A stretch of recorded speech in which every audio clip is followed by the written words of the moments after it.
BA part second के विद्यार्थियों, मैं doctor Neelam Paliwal, government PG college Jhalawar. आज आप दुर्खीम के श्रम विभाजन की अवधारणा को पढ़ेंगे। आपने इनके पहले अध्याय सामाजिक तथ्य की अवधारणा को समझा, सामाजिक तथ्य की वर्गीकरण, विश्लेषण, अवलोकन के नियम आदि जाने, और अब आप उनका दूसरा ग्रंथ श्रम विभाजन का अध्ययन करेंगे।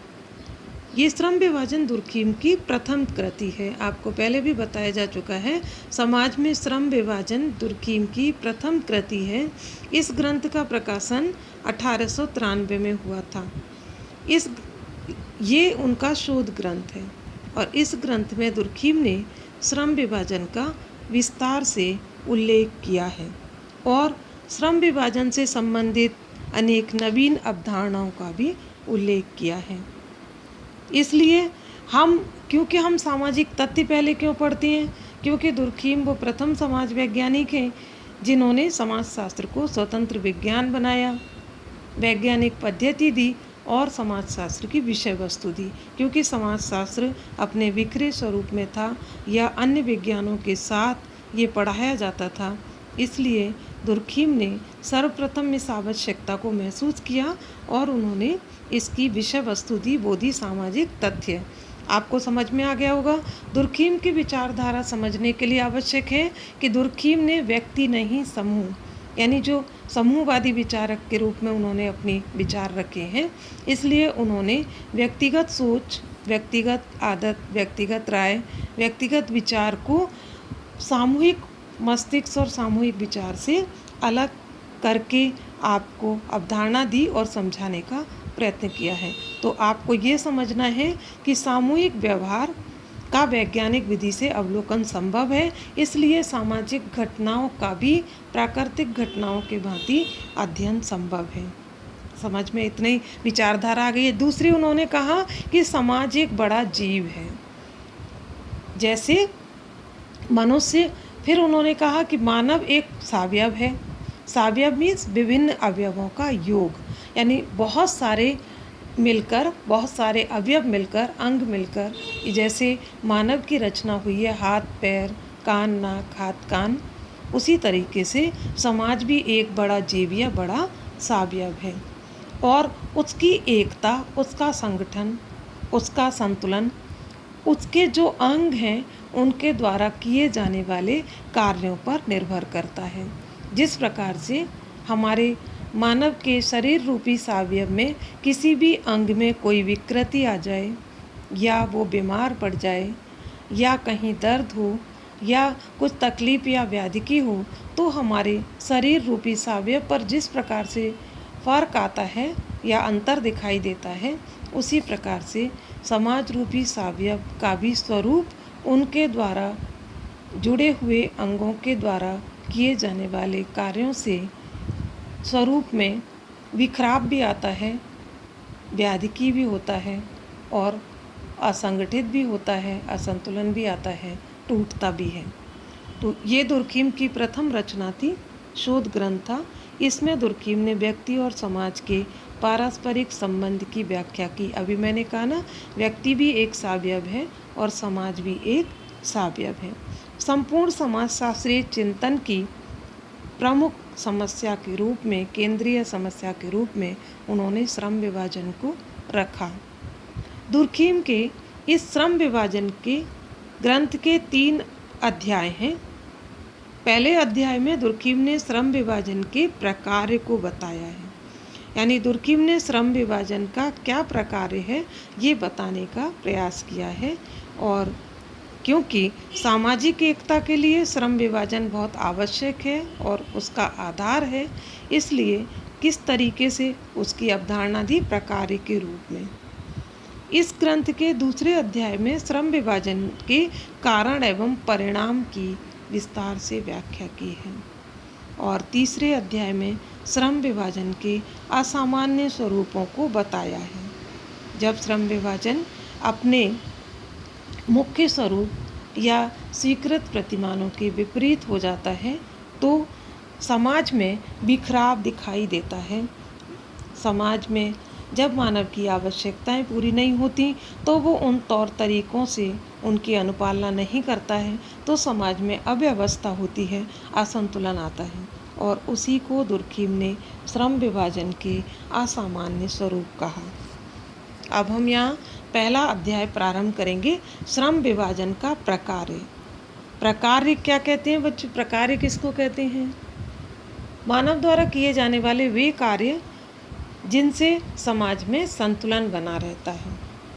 फंक्शन और डिसफंक्शन, प्रकार्य और अकार्य। अकार्य वो देखे जा सकने योग्य कार्य जिनसे समाज में असंगठन या असंतुलन आता है, अव्यवस्था फैलाने वाले, और प्रकार्य व्यवस्था बनाने वाले कार्य। तो यहाँ उन्होंने बताया है कि श्रम विभाजन का क्या प्रकार है। देखिए, सबसे पहले आप कुछ चीज़ें, छोटी छोटी चीज़ें समझें। दुर्खीम के अनुसार श्रम विभाजन एक सामाजिक तथ्य है। सामाजिक तथ्य की अवधारणा आप पहले पढ़ चुके हैं कि हम इसे श्रम विभाजन को सामाजिक तथ्य क्यों कहेंगे। श्रम विभाजन को दुर्खीम ने सामाजिक तथ्य कहा, एक नैतिक घटना माना, नैतिक वास्तविकता कहा। श्रम विभाजन को उन्होंने प्रकार्य कहा, नैतिक वास्तविकता कहा, क्योंकि नैतिकता के बिना कोई भी कार्य, कोई भी व्यवस्था अधिक समय तक नहीं चल सकती। तो श्रम विभाजन एक सामाजिक तथ्य है, नैतिक घटना नैतिक वास्तविकता है, श्रम विभाजन एक वास्तविकता है, श्रम विभाजन एक प्रकार्य है। इस तरीके से उन्होंने बहुत सारी चीज़ें श्रम विभाजन के विषय में कहा। पहले आप श्रम विभाजन का अर्थ जानें। श्रम और विभाजन। श्रम आप जानते हैं, हम सभी श्रम करते हैं किसके लिए? अपनी आवश्यकताओं की पूर्ति के लिए। और जब हमारी आवश्यकताएं उतने श्रम से पूरी नहीं होती तो हम और अत्यधिक श्रम करते हैं। जैसे आप पढ़ाई करना श्रम है, लेकिन आपको लगता है कि अब एग्ज़ाम पास आ रहे हैं और हम इतनी पढ़ाई से हमारे इतने अंक नहीं आ सकते, या इतनी परसेंटेज नहीं आ सकती, या हम इस कंपटीशन को हम पार नहीं कर सकते, हम इसमें पास नहीं हो सकते, तो हम और अत्यधिक श्रम करते हैं। किसके लिए? अपनी आवश्यकताओं की पूर्ति के लिए। यहाँ ये क्लियर। और विभाजन, श्रम का विभाजन, प्रत्येक व्यक्ति के पास उसकी योग्यता के अनुरूप कार्य होता है। प्राचीन काल से ही दुर्खीम कहते हैं कि प्राचीन समाजों में भी श्रम विभाजन था। यानी जब से हमारा समाज, हम क्या बोलते हैं अपने समाज के विषय में? पहले हम जंगल में रहते थे, कंदमूल फल खाकर जीवन यापन करते थे। जब ये सब नहीं था, जाति, धर्म, व्यवसाय, परंपराएं, प्रथाएं, विश्वास, जब ये सब नहीं थे तो श्रम विभाजन स्त्री पुरुष के भेद पर आधारित था, यानी लिंग भेद पर, लिंग आधारित श्रम विभाजन था। पहले पुरुष शिकार करने या फल एकत्रित करने जाते और स्त्रियां घर का कामकाज और बच्चों का पालन पोषण करती थी। बहुत सालों तक, बहुत दिनों तक, लंबे समय तक यही व्यवस्था चली। आर्थिक कार्य बहुत सीमित थे। आर्थिक जीवन में श्रम विभाजन की कोई आवश्यकता अनुभव ही नहीं की जा रही थी, इसलिए सब मिलकर सब काम कर लेते थे। एक चीज़ और यहाँ जानने योग्य है, जब पुरुष शिकार के लिए जाते और जो चीज़ें कंदमूल फल लाते और घर पे आकर जब वो स्त्रियाँ उन फल फूलों को काट कर खा के या उनके बीज आदि एकत्रित करके, क्योंकि पहले इस तरीके के घर नहीं थे तो वहाँ पड़े रहते थे, और धीरे धीरे करके वो जब उगे और उन्होंने उसे सूंघ कर देखा तो यानी कृषि का जो प्रारंभिक स्तर है उसका श्रेय स्त्रियों के पास है, कि उन्होंने ये पहचाना कि जिस चीज़ को हमने खाया उसकी गंध से ये वही है। तो इस युग में आर्थिक कार्य अत्यधिक सीमित था, इसलिए उत्पादन भी नाम मात्र का था। इस कारण आर्थिक जीवन में कोई श्रम विभाजन की आवश्यकता महसूस नहीं की जा रही थी। यानी श्रम विभाजन नहीं था तो कोई विशेषीकरण नहीं था, विशेषीकरण नहीं था तो कोई विभेदीकरण नहीं था। अब आज क्या है? श्रम विभाजन है, विशेषीकरण है और विभेदीकरण है। सब अपने अपने तरीके से अपने अपनी क्षमता और योग्यता के अनुसार कार्य करते हैं। और पहले प्रायः सभी प्रकार के सामाजिक और आर्थिक कार्यों को कोई भी व्यक्ति कर सकता था।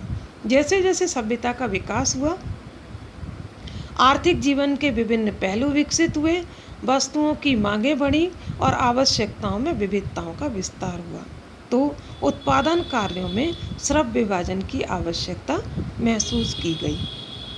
और फिर प्रारंभ हुआ कि जिसमें योग्यता, दक्षता, जो जिस कार्य का विशेषज्ञ है, जिसको जो कार्य करना आता है, वो उस कार्य करेगा।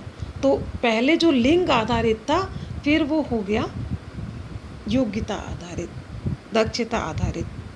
तो श्रम विभाजन ने इस स्थिति को उत्पन्न कर दिया कि अधिकाधिक श्रम विभाजन और विशेषीकरण के कारण प्रत्येक व्यक्ति को एक विशेष प्रकार का कार्य करना होता है।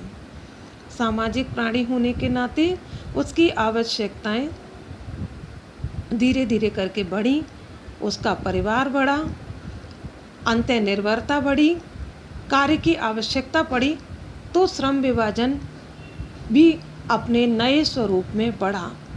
दुर्खिम ने कहा कि श्रम विभाजन जनसंख्या के बढ़ने के साथ साथ धीरे धीरे करके बढ़ने लगा और समाज में लोग पहले जो जनमत, प्रथा, परंपराएं, धर्म या राजा या मुखिया या कबीले का सरदार उसकी जो आंखें मूंद कर यंत्रवत काम करते थे, वो अब बदल रहे हैं और धीरे धीरे करके प्राचीन समाजों में और आधुनिक समाज में श्रम विभाजन में अंतर आ गया।